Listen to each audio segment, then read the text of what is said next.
All you need to do is just go out and do your job and have fun and watch your basketball and stay out of the way of the adults that run the world. I never bought that. Nothing in this world, nothing works the way you think it does. There's always more to the story. That the reason why I'm here doing what I'm doing is because of this mutation which is being foisted on the human race. It's being forced on the human race, this change that the masters of the universe, so to speak, have in mind for the human race is being foisted on us. And I believe, again, just by opinion, that that's my part in this cosmic scheme or this cosmic play, is to call people back to their humanity and let them know you're being led down the garden path into something you don't know what's coming. You know, I can't stand it when people say that this is all high technology of of our government. No, I don't buy that for a minute. What I've seen with my own eyes, I don't buy it for a minute.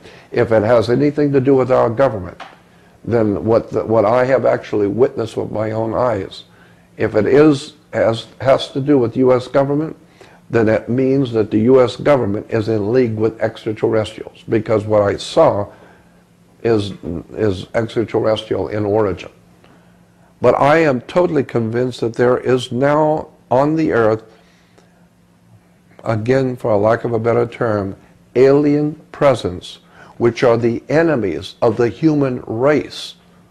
And they are obviously enemies of whoever the original creators of us, because of the things I've been told, that the people or the entities who created us, the gods who created us, have enemies out there in the universe. Something I want to say about Spielberg, and I have many, many, many friends in the industry, and I already know, because I've been told, that virtually all the major names in Hollywood know who I am and what they should. I've been talking for 48 years. And they're using all my stuff now, so they should know me. And so I'm saying that I am totally convinced, beyond a shadow of a doubt, for myself, that there are such things as reptile aliens. Though I have never seen one, thank God, but I totally believe they're here. Not because of David Icke, not because of Crito Mutwa, who I love listening to, a wonderful, fascinating man. David Icke has done great stuff. But I believe there are reptile aliens here because of my own personal research. Be aware that there is a war for your soul. You better get that. I think we start capturing your updates now. Yeah, exactly. Okay. And that goes for you too. Watch your mouth. My rules, all right? No cameras, no comments from the side, from the peanut gallery, unless they are invited. All right? Are we all on the same page? Let's have a clap. Okay. And action. Jordan Maxwell. I am very excited to be here with you today, and Bill Ryan and I'm Carrie Cassidy from Project Camelot. couldn't be more thrilled to have this honor of interviewing you. You're one of the preeminent researchers. You've been on the scene for over 40 years.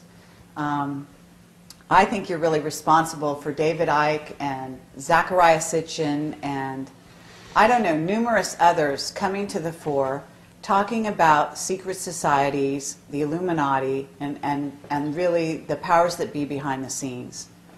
And there's just no doubt that everyone, Hoagland, I mean, you name it, even Wilcock, everyone owes you a great thank you for bringing this subject matter to the fore and for your amazingly diligent research in this area. You're an amazing mind. You're really you're a national treasure, if you don't mind my saying so, here in America, and I know you've been noticed overseas in that respect as well. So, what do you have to say for yourself? Can you give a better introduction than that? I would say that you are being very generous and very kind, and I appreciate all of your words. But I view myself as just an ordinary person, just doing what I love to do, and that is to look behind the scenes of world events, how things really work.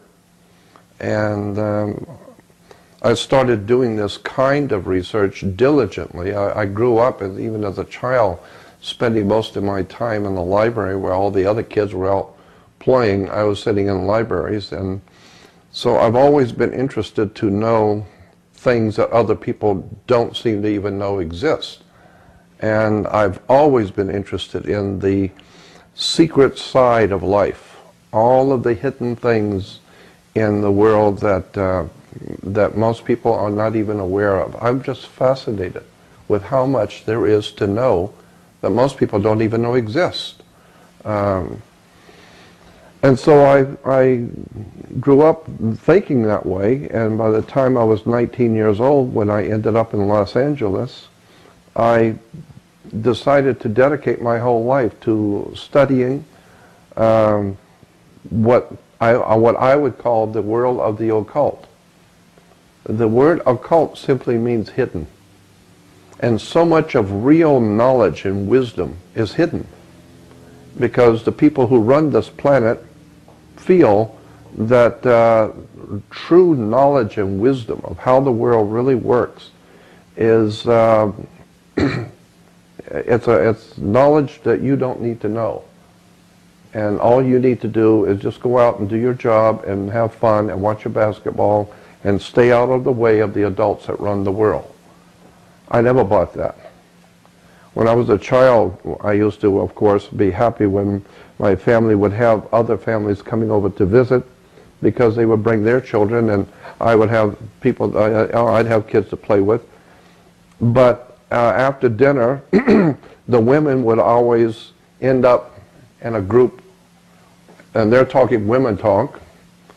And my dad and his brothers and whoever else was there, all the men would go in the front room and smoke the cigars and have the wine and talk men talk. And so my dad and my uncle especially would always say, well, you kids go on out and play ball. And I would tell my uncle, because I loved my dad's brothers were wonderful. I loved them all.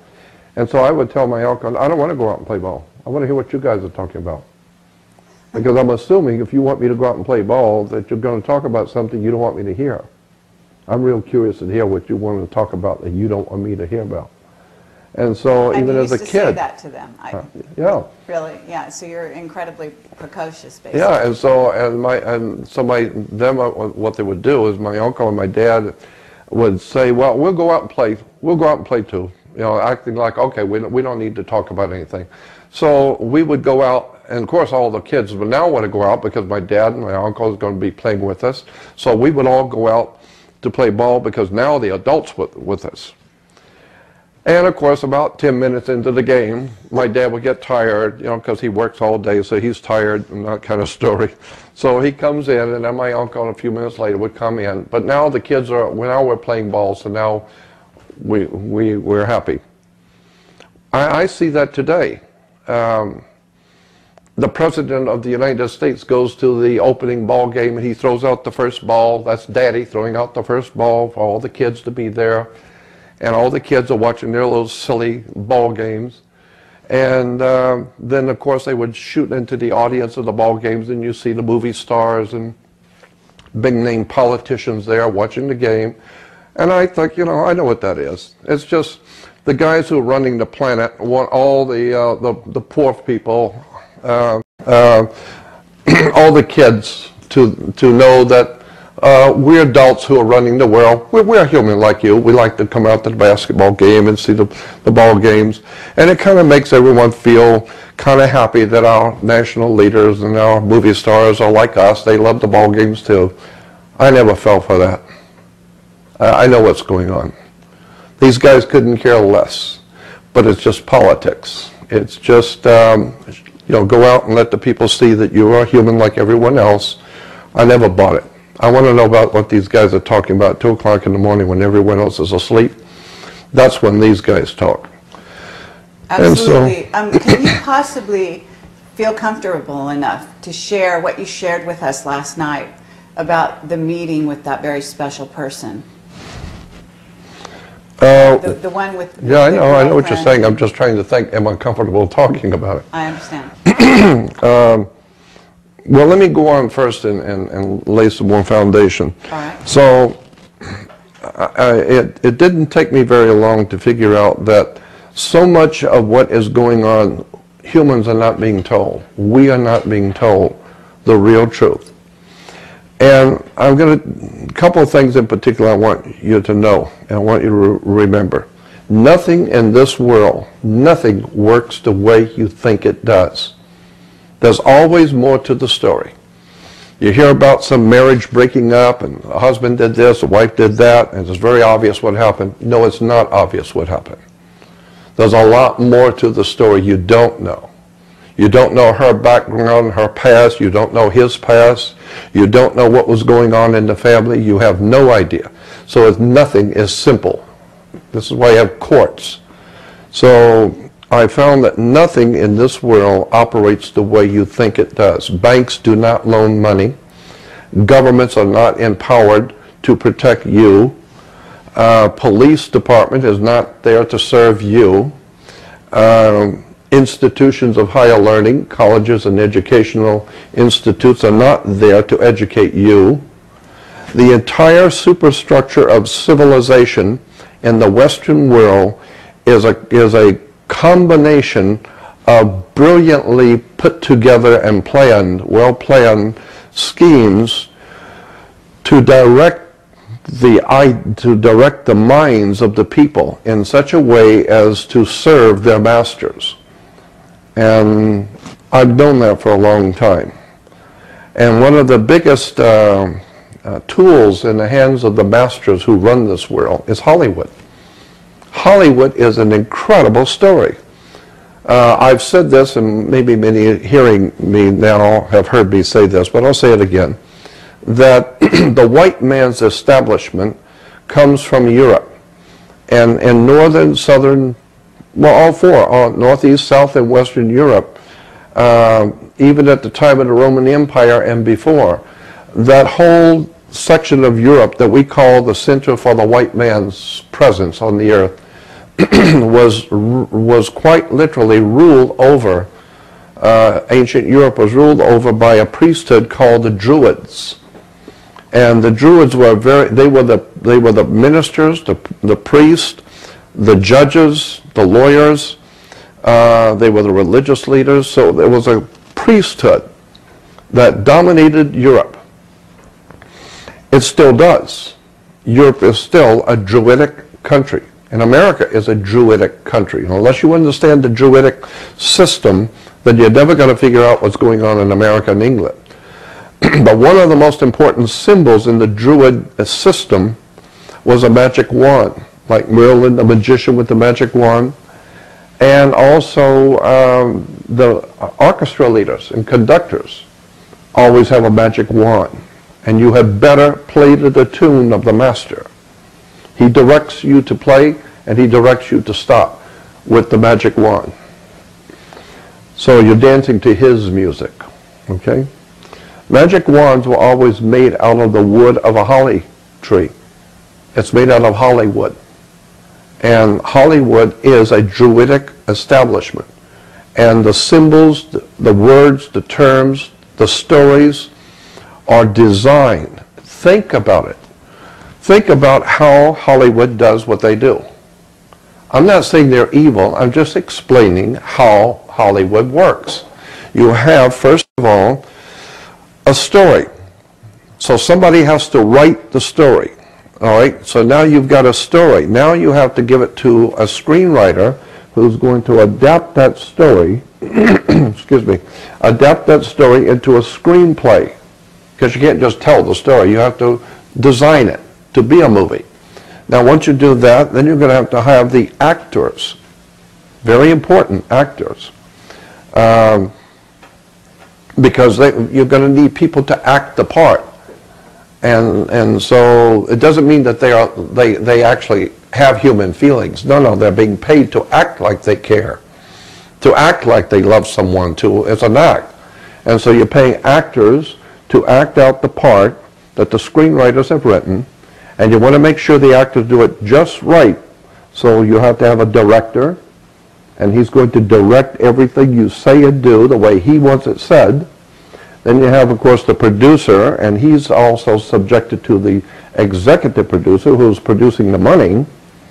And so all of this is a whole system of putting together a system of a story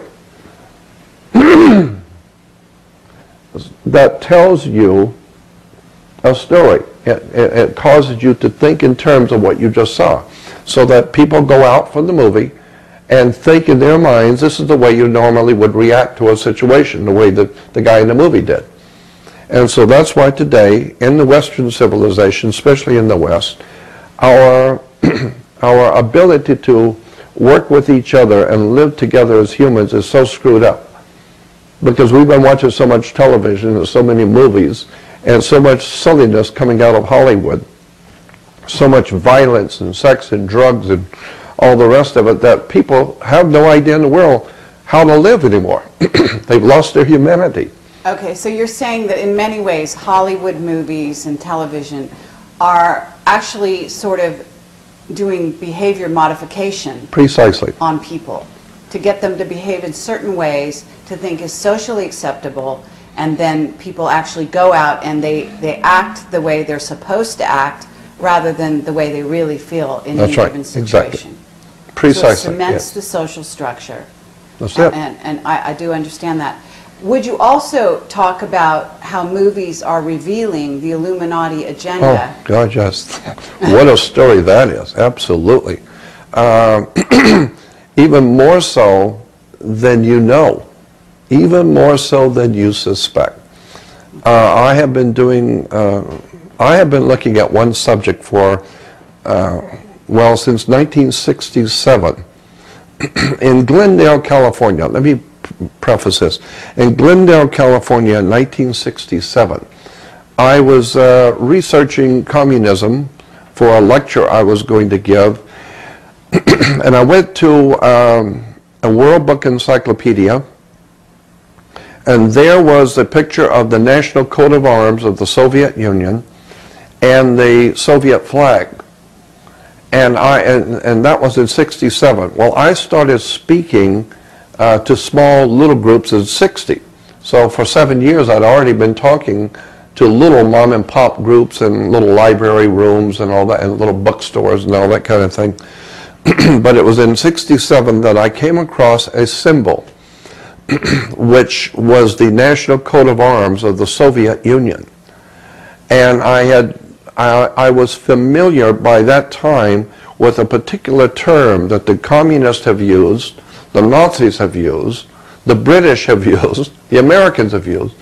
And the more I began to, and so when I saw this symbol and the term and the explanation for the symbol in the World Book Encyclopedia, it finally hit me that something is going on a massive, enormous scale around the world, And for the first time I saw it in the Soviet National Coat of Arms, because it was using the same words and terms that the Hitler had used, the Nazis had used, that the fascists had used in Italy. And now, as I begin to look, the people of India used it, the governments around the world are using the same symbol. And so I knew that I had stumbled upon something of profound significance. I didn't know what it was, but I already knew, I had a gut feeling that something is really big going on the earth. And the Soviet National Coat of Arms was what triggered my catching it. When you talked about the symbols there, that reminded me how much of your work is about the interpretation of symbols. And somebody mentioned to me that you were actually the model for the symbologist that was played by Tom Hanks in the movie Da Vinci Code, the Da Vinci Code.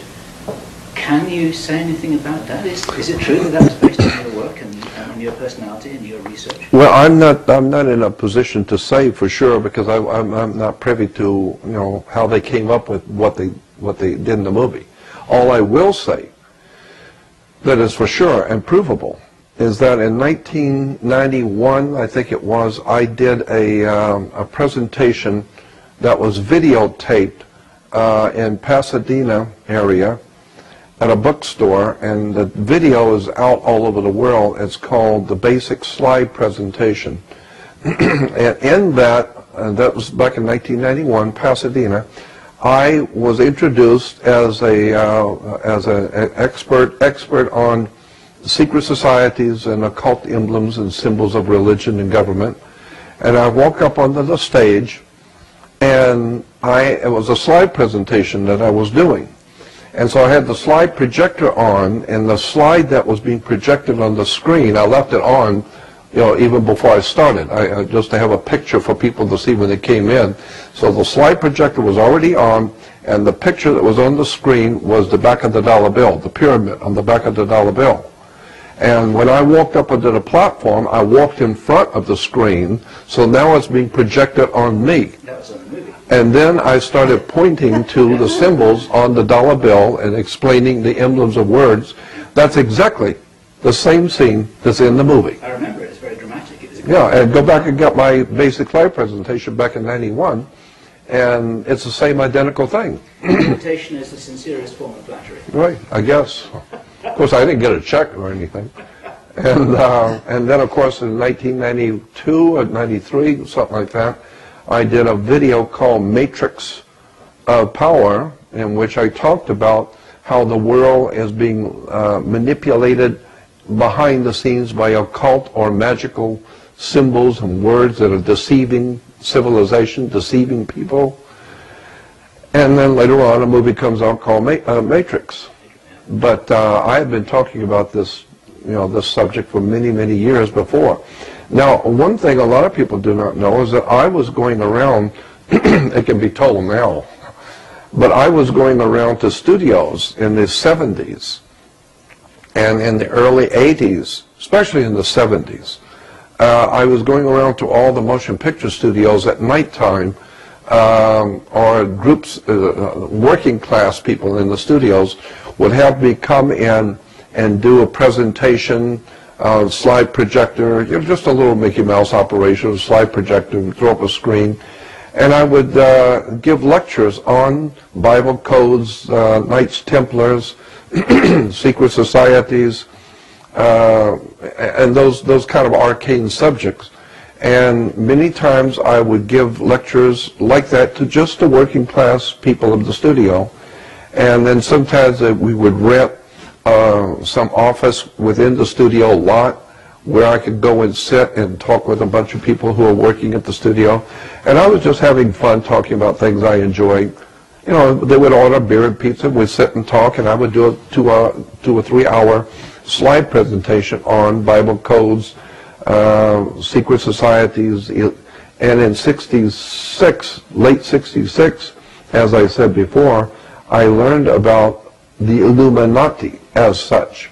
And so I started in giving lectures at the studios on Illuminati, Masonic orders, both the British Grand Lodge and the American Freemasonry, the French and German orders, and tying them all into the secret societies that operate around the globe. And also incorporating in those lectures, as I said, in the 70s, the subject of Illuminati, which I had gotten from Anthony Hilder's records that were put out in 1966. And so today I see, on television, on History Channel, and all kinds of movies from Hollywood talking about Illuminati. It's actually come from your research. It's percolated itself down into the popular culture. Well, I mean, if you just keep talking for 48 years, somebody's going to finally hear you somewhere. Well, it's very possible that they were actually filming and taping you at the studio live. Well, I know they did. Actually, they were doing it, but there was like individuals who had their cameras and were videotape, and they would audio tape. But even behind the scenes, there could have been recording going on. Who knows? Yeah, I mean, obviously, a lot of what you talked about has shown up in plot lines, in screenplays, and, and then in movies, obviously. Absolutely. So maybe we can go back again to where you got involved in.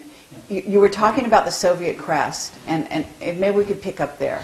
Yeah, and so this was in '67. 1967, as I said, I'm in Glendale, California. I was researching the communist movement, and so I went to the World Book Encyclopedia, and there in the World Book Encyclopedia was a picture of the national coat of arms of the Soviet Union and the communist flag. And I already understood the symbols of the communist flag, but my eye caught that national coat of arms, and I saw in that symbol something I had seen the Nazis use, all the great nations of the world have used, all the presidents of the United States in their inaugural addresses use the same words and terms, all the senators and congressmen when they're running for office use that same term, that same symbol. And so I knew I had stumbled upon something of profound significance. I just didn't know what it meant, but I knew it's important. This is in '67. And so since '67, I have been researching this one term, this one symbol, and the more I find on it, the more I'm amazed at how much there is out there on this one secret symbol that nobody is aware that's right in front of you. It's one of those incredibly fantastic stories of something that is so awesome in scope, and it's sitting right in front of you, and you never saw it. That's how clever these guys are. So what are you talking about? Because you said there, I mean, we're going to put it on the screen. There's two mountains and a rising sun. Right. Is that right? Right. So what are the words, and what does this mean? But in order, look at, just to be able to see it, which you will be able to put into the video, but just to be able to see it is not sufficient. You need about 25 or 30 years of research to understand the significance of what you're seeing and what it actually means. So you'll be able to show it, and it will be something of interest that people will pick up on. But believe me, there's a bigger story yet. So when you are hearing the term Illuminati, or the concepts of secret societies, occult orders, and all that kind of thing, it's actually much bigger than you think. There's something far bigger going on the earth that most people are not aware of. Are we talking about the rising sun? Are we talking about the rising of the New World Order? We're talking about, we're also talking about something else, aren't we? That's right, something very big. Something more. Something goes all the way back into BC, back into the ancient world. Zachariah Sitchin and I have talked about this. At one time, I was in business with Zachariah Sitchin. I helped send him to different countries, and we were going to do a television, a 13-week mini special I was going to do with Zach. And Zachariah Sitchin has been my dear friend and a brilliant man, and I was so impressed with him, I talked him into signing a contract with me to do a 13-week mini-series for television. And Unfortunately, the attorneys and the people who were financing the project for me at the last minute, after we had already shot like 5 different countries, and we were almost through, they pulled the plug on the whole project. So it wasn't Zach's fault, it wasn't my fault, it was the people who were financing it, they faltered. But I've had a lot of opportunities to talk to Zachariah about things which I'm interested in. And I've learned a lot talking to him in private, which will unfortunately have to stay private. But okay, so you're not able to tell anything about something that he told you that was actually very significant? Well, no, it's just that the symbol I'm talking about is on the national coat of arms of the Soviet Union. So I would say anyone who's interested in this, look at the symbols on the national coat of arms and study it. Don't just look at it, but look at all the implications of it, and then follow the other pictures that I have that I will give you, with each one's a step closer and another step closer to it, and keeps going. And I think there's about 6 or 7 pictures. Okay, but it also links up with the Japanese, the use of this red sun, also the Right. sun that was in Obama's inauguration Exactly. in the background. What about the Pittsburgh G20 summit? It's like a bridge. I know. There's two, Yeah. That's the same thing, how the 2 bridges come Yeah. together? But isn't there some occult significance to the sun itself? Of course there linking is. up here? Of course. And are we talking about something to do with the Anunnaki as well and their Yes. agenda? Yes, absolutely. That's exactly what it is. Yeah. There is a hidden agenda that's been in operation on this earth for thousands of years. And see, I'm at a disadvantage because I'm trying to explain something to an audience who has not been where I've been and seen what I have. And so I'm having a difficulty trying to legitimize what I'm saying if you haven't seen what I've seen. And so... Okay, well that's part of the purpose of the interview. I mean, we are Camelot, we have a lot of background information already on our site, as you know. And so in many ways, the people that are watching this will have seen, they'll have been already educated if they weren't, to begin with. I understand. By Camelot, by the other people that have come before you. But I think it's very significant that we're talking now. And I think that what we've touched on here is like, this is the beginning of a revealing that most people are not aware of. And obviously, you've got that story, okay? I'll tell you, no matter how well prepared and how well read you are, I will guarantee you've not heard the story. Okay. I have a story no one's heard. And I've been looking at it since '67. So we're talking about what, how many years is that? 67 to 2007? That's what, 40 years? Yeah. Yeah. Yeah, absolutely. And when did you actually stumble on the final, because I feel like, in a sense, you have the full meaning of it at this stage. I think that perhaps you have that full meaning. So I'm asking you, in a sense, when did you arrive there? How many years ago did you actually get to the full meaning? I think probably somewhere in the mid-90s, it began to really dawn on me. Okay, yeah, and dawn has something to do with it. That's right. We're also talking about, We're talking about an ancient story that has been... the Golden Dawn. We're talking about the Golden Absolutely. Dawn and the Absolutely. information there.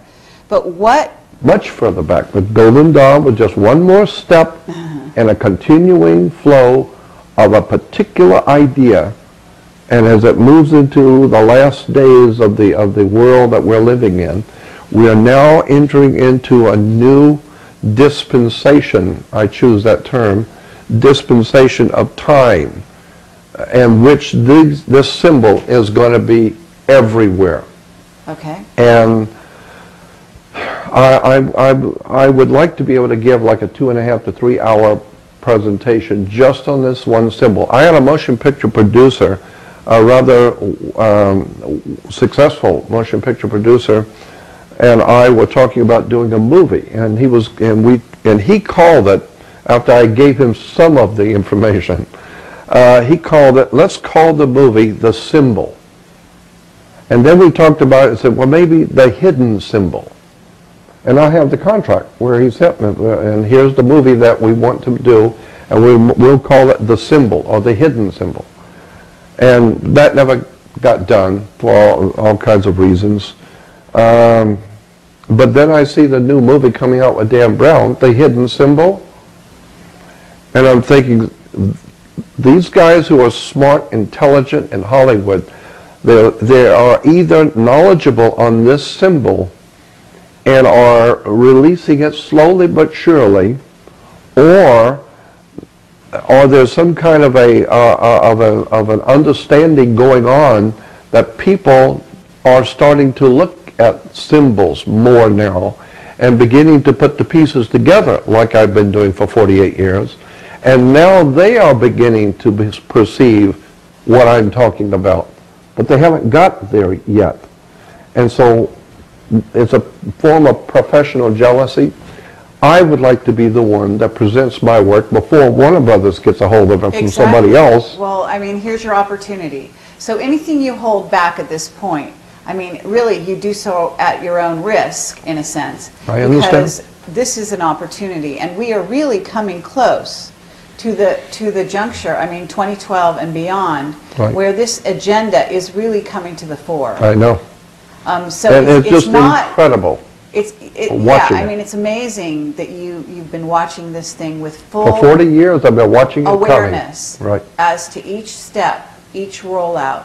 And so, take us down the path. All Tell the us- presidents of the United States, all of them, have used the same terms.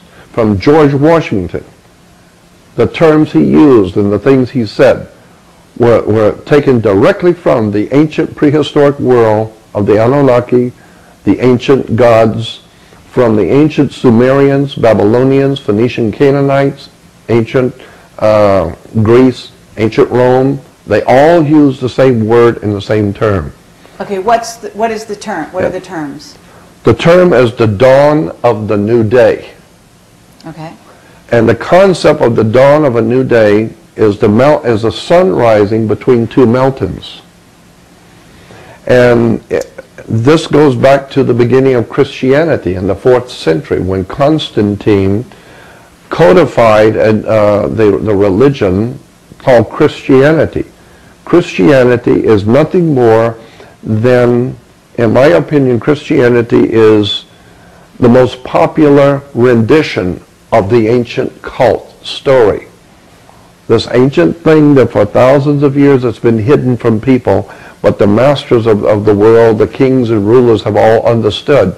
Christianity is telling you the same story, but you don't see it. So people are fixated on Jesus and on his ministry and never for a moment suspect that the entire story is the same ancient story that's been told by so many ancient cultures and is today part of the New World Order, Illuminati, Masonic orders around the earth. The entire superstructure of Western civilization has bought into this most ancient story, never realizing for a moment what they're doing. Okay, I have some clues along the lines of this, and I have to say, you're really talking about the rise of the son of Anu, Exactly. you're talking about, I don't know if it's Marduk, but it's Orion, the son of Orion. Can you tell me? Now you're getting close, right? Okay, Right. this is him coming actually to come back to sit on the throne and to rule the world. And so maybe you can sort of start to paint that picture because now is he coming in a craft? Well, I Is this don't know. depicted? Maybe I would not be a bit surprised if they're already here, just waiting. Okay, They don't have to come. They're already here. All That's right. what Steven Spielberg said right. in his War of the Worlds. They're not coming. They're already here. That's And they popped up from out under the street. Symbolically, what Hollywood and Steven Spielberg are saying, they're right under your feet. They're right under the Well, city. according to Bob Dean, they're walking the halls of the Pentagon. I wouldn't be a bit surprised. Yeah. So we certainly have witness testimony in that area. I'm going to do a presentation on this very soon. I already have about a 3-hour presentation already ready to go that I want to Okay, but is this explain it. ruler coming, coming to kind of take control, is this a positive thing in your view or a negative thing? I think negative. Okay. I think very negative. But the whole world is sucking it up. They love it, never realizing the full implications of what's being said. It's like some kids going into Hollywood, leaving home and they're going to Hollywood. They're going to be in the motion picture capital of the world, never realizing, no, the streets of Hollywood in this city is not some place for an innocent kid. You're getting yourself involved in something you have no idea in the world how bad it really is. And I think that so many people have bought into the different religious orders, Jehovah's Witnesses, Christadelphians, Worldwide Church of God, Mormon Church. All of these are part and parcel of a larger world movement that's been planned for a long time. And where the world, especially in the Western world, I'm talking mostly in the Western world, because the Arabic world is also heavily involved in this, but that's a different subject. But for the moment, Western civilization is just going over going over the wall with this thing. Everybody has bought into it. You're seeing it in politics. It's in the Japanese flag, so there has to be some acquiescence there with China. Oh yeah, absolutely. They're all using it, and they're all buying into this whole new order of the world, never realizing what this actually implies. The very term Novus Ordo Seclorum on the back of the dollar bill, that comes from the Roman poet Virgil. In ancient Rome, there was a poet that was appointed by the court of Rome to write poetry for Caesar. And of course, if you're going to write poetry for Caesar, you want to write something nice that he will like. So Virgil, in one of his poems called Aeneid, wrote about the time when there would come a great world ruler in the seat of Caesar. But this ruler would be awesome in power, to be far more than any man could ever be. And that time when he would come, the sun would rise on a Novus Ordo Seclorum, a new world order. And when that one comes, it would be the beginning of a whole new civilization. And the term that Virgil used in Latin was Novus Ordo Seclorum, a new order of the world. Now, when you get into this subject, which now you have to get to the Hebrew and Jewish religion, where Judaism comes from, where Christianity comes from, where Islam actually comes from, and trace back like Zachariah Sitchin has done for us. And he's not the only one. There are many who have written on this subject of the ancient world and the symbols and words and terms and theologies that's come down to us for thousands of years. There's just so much we could talk about that without pictures, without the ability to show the audience what I'm talking about, it's a little difficult. But I'm going to be doing a series on it. I've already got it. But basically, we're talking about the beginning of a reign with this king who is a son. Right. And he's basically going to take control of the world. Of the whole earth. Yeah.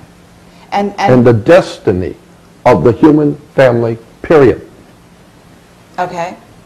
And do you know where that destiny is headed? In other words, what is unique about this son and his proclivities, his point of view, where he's coming from, that's different from what we've had before? I think that the agenda of this one who is to come is to mutate the human race. I believe that is what is is the agenda, is to mutate the human race, not necessarily evolution, though I believe that evolution has its place in the world. I think that there are things which do evolve, and I'm not talking about man coming from monkeys. I'm not, because obviously man did not come from monkeys. Man is evolving into monkeys. And so that's the problem. But there is a place for evolution, but that's not what I'm talking about.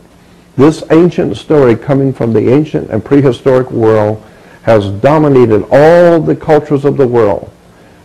And what that implies, I believe, is there's going to be some kind of a mutation of the human race in order to take the human family on the earth to a new style of life in the universe. And so what will be lost will be your humanity, your ability to show love and kindness to other people. There will be no room for that. Emotions, there will be no room for emotions. There will be no room for the American system of freedom, liberty, and justice for all. That's gone. That's out. There will be no more freedom, liberty, and justice for all. No more family love. No more humanity. You know, man reacting to man. No, all of that's going to be gone. Aren't you also saying, though, that there is a race of humans being actually, that this isn't going to start in the future, that it's already started? Oh, yeah, it's already started. The genetic modification of the human actually behind the scenes. Yes. Doesn't it? You know, in the book of Genesis, in the Bible, the Old Testament in Genesis 18, the 18th chapter, I did a video on this. It talks about Abraham and Sarah and the prophet Abraham, and it says that 3 men in Genesis 18, go back and read it yourself, says that 3 men come walking up into the camp. Abraham went out and greeted the 3 men and asked them to stay for dinner, and they said no. They were on their way to other business and did not have time to stop.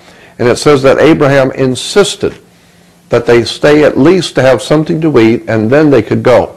And they agreed. So they said, all right, make it quick and we'll stay for something. And so the Bible says in Genesis 18 that Sarah, his wife, fixed dinner for them. They sat under a tree, had dinner with Abraham. And then it says after dinner, 2 of the men got up and left to go on about their business. But the one that stayed was the absolute creator God, the one who had created the human creature. He sat with Abraham having dinner under the tree, and then gave prophecies to Abraham, and then got up and left. Now that's in Genesis 18. First of all, my question is, wait a minute. It says there were 3 men, and the 3 men came up and had dinner with Abraham.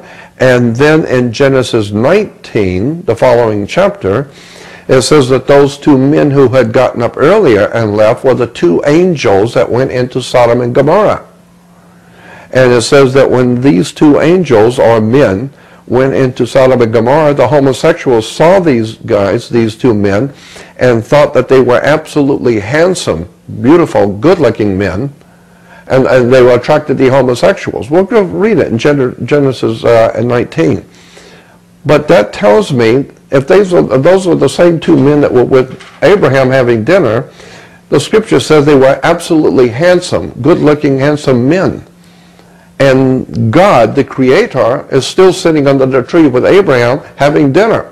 And it says God in all capital letters. The Creator of the human race is there with Abraham. So I'm just saying that I'm sure that there are spiritual interpretations of all this, but I think there is a legitimacy about the story. That when we read in Genesis where God walked with Adam and Eve in the cool of the evening, the word in Hebrew, God walked with Adam, that Hebrew word means you can hear a footstep, stepping on leaves, stepping, you can hear the footsteps. That's what the Hebrew word means. So when we poetically say, well, God probably was with Adam and Eve spiritually. No, the word in Hebrew says God walked with Adam. You could hear his footsteps on the leaves. All of this implies in the Old Testament that whoever created us looked like us. And that's why the scripture says, God says, come let us make man in our image after our likeness. That's in Genesis 1. Genesis 1 and 2, both. Many years ago, I talked with Rabbi Marvin Antelman. Rabbi Marvin Antelman from Massachusetts was a dear friend of mine. I think he's still alive today in the Knesset in Israel. But he and I used to talk long hours. And I asked him once about that scripture, come let us make man in our image after our likeness. And he said, both Jews and Christians misunderstand that scripture because they gloss over it too quickly. Most people think that when they read that scripture that God is saying, come let us make a creature and we will call him man. Well, first of all, you got to ask, who is God talking to, himself? He's saying, come let us. Who's us? So he said, come let us make man in our image after our likeness. No. He said, no, that's not the way to translate it correctly. He's saying, the correct understanding is God is saying to someone, come let us make man in our image after our likeness. Not make man. No, man's already here. But come let us reform, mutate man. Let us make man in our image, after our likeness. And then later on in Genesis, it says, man has now become as one of us. Now he looks like us. So if that is true, then that means today, and I am totally convinced that this is the case, we have entities here from somewhere else, angels, gods, whatever you want to call them. Zechariah Sitchin calls them Anunnaki. But I am totally convinced of my own self that there are alien life forms here who look like humans. And yet they're not fully human. And of course in Genesis we're told that there's a world of difference. We understand in the book of Genesis a world of difference between an angel and a sons of God. Sons of God are not angels, and angels are not sons of God. Totally different concepts, totally different words. Sons of God are spirit entities or entities from somewhere who look and have physical bodies and look like humans. They're called sons of God, while angels are spirit entities. So we're told in the Bible, again going back to Genesis, that the sons of God were messing around with women and got them pregnant. Well, I got to figure that these sons of God, their plumbing worked the same way, so therefore they could get women pregnant. And I cannot imagine a woman being talked into bed by some hideous creature from another world, but I can see it if it's a handsome, good-looking man. Well, that's what the Bible said. Even the homosexuals said they were beautiful, handsome men. Okay, so... So all of this I'm bringing out as biblical reference for my conclusion that I think Zechariah Sitchin is right. I think other people who have written about the same subject are right, that there are, in fact, entities here, life forms here, that have come here from somewhere else, and maybe they were the originals, and they are today, in my humble opinion, the people who are running this planet. Okay, it would not surprise me a bit. Are these the Nephilim? I don't know if they could be the Nephilim, because not all the Nephilim died at the flood. A lot of people, a lot of Christians will tell you, oh yeah, all the Nephilim died in the flood. No, that's not what the Bible says. It says that there was one of the Nephilim lived through the flood. His name was Og of Bashan, O-G. Og of Bashan was one of the Nephilim, and he lived through the flood and could reproduce and reproduce more like himself. We know that there have been skeletons found and way down in the earth around the world that are far bigger than we humans are today. Some of them are 16 feet long, some of them are 20 feet long, 12 feet long. So I'm sure that there have been extraterrestrial, for lack of a better term, extraterrestrial life forms who have come here who we look like them. They don't look like us. They created us in their image and likeness. Okay, but this new sort of ruler is their son, is the son of God, right? He's going to be ruling, in other words, between these two mountains. Now I'm wondering what the mountains are symbolized by. Very good. Because the mountains, are we talking about the Soviet Union and the U.S.? Are those the mountains where the sun is going to rise between those two mountains? Or are we talking about planets?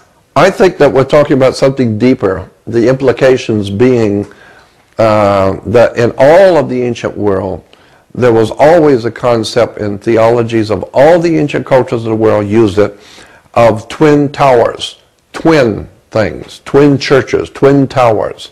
That's why that whole thing about the New York Twin Towers, that is in your face if you understand the symbolism of twin towers. And the Roman Empire and the Grecian Empire and Sumeria, Babylonia, especially in Egypt, they always had two obelisks, yes. They always had the two towers, always. So there is a very powerful significance to the concept of twin towers. Very important symbolism. So we've got twins and we've got basically Gemini. And how does that work in, are we talking about, I don't know, when this so-called God was born? Are we talking about, you know, the constellation under which he, or I think it will probably be when he comes into power, this will be his symbol. His symbol will be the sun rising between the mountains of the east. Zechariah Sitchin talks about that. Many of the books on the ancient Middle Eastern religions have pictures of Shemesh, the Hebrew god Shemesh, meaning the sun, rising between the mountains of the east. That goes all the way back to the cuneiform pictures, you know, on the clay pictures from Sumeria and Babylonia or from Iraq. Pictures of the god rising between two mountains. Again, it's very difficult for me to make this intelligently understood because I don't have the pictures, and it would take me about 3 hours to lay the foundation for this. I understand. So I'm just giving you some brief glimpses into what I'm going to be doing soon on this video. Is this ruler, are we talking about Marduk, or is Marduk already here and this is somebody who's coming after him? I'm not sure about that. Okay. But again, I would say it all boils down to one thing in my mind, that the human race on the earth is being prepared slowly but surely in a scientific method being applied to the human race to mutate the human race, to change us from being what we are today to a creature that the gods have in mind mutating again. Because if the Bible is correct, and if Zechariah Sitchin is correct, and all the other writers on the subject are correct. This is a real detective story. This is a real detective story here. I'm on the edge of my seat thinking, wow, this is, you know, are we talking about the return of the Anunnaki? Is this connected with the Christian myth of the Second Coming? That's right. Is that, you know? Not, this particular video is not really for, you know, people who are just coming to the subject. This actually is for people who have a background understanding of all and this. do understand and have possibly read Sitchin's work, for example, and are up to speed with even David Icke's work and our work. Right. And who may have been following you for many years, because in recent interviews, for example, on Coast to Coast, for example, you've hinted heavily that there are things which you're not ready to say yet. Yes. And a lot of people will be watching this wondering whether this is the time when you've chosen. Well, that's true, yeah. What we have established here is that there's a very predominant symbol, and you've talked about how it's permeated every aspect Absolutely. of life and religion, and that Absolutely. people are not really up to speed on what it really means That's right. for the human race. And this is sort of a stunning revelation for many people that are listening to this. But I would like to say what we are seeing right now is a rollout of an Illuminati agenda that involves population reduction. And what I'm curious is whether or not you can talk about how this agenda to do with the sun coming to the, the throne of the world, if indeed this transpires, the creation of a new race of humans, Right. and how population reduction folds into that. Well, I think if you're going to have a whole new race of humans, they are culture. That's why we refer to different races of people as cultures. And culture is something under a microscope, it's like a bacteria. And so that's what we are on the earth. We are a culture. And somebody has actually put us here as a culture, and that's watching us grow. And we have become a disease, because we're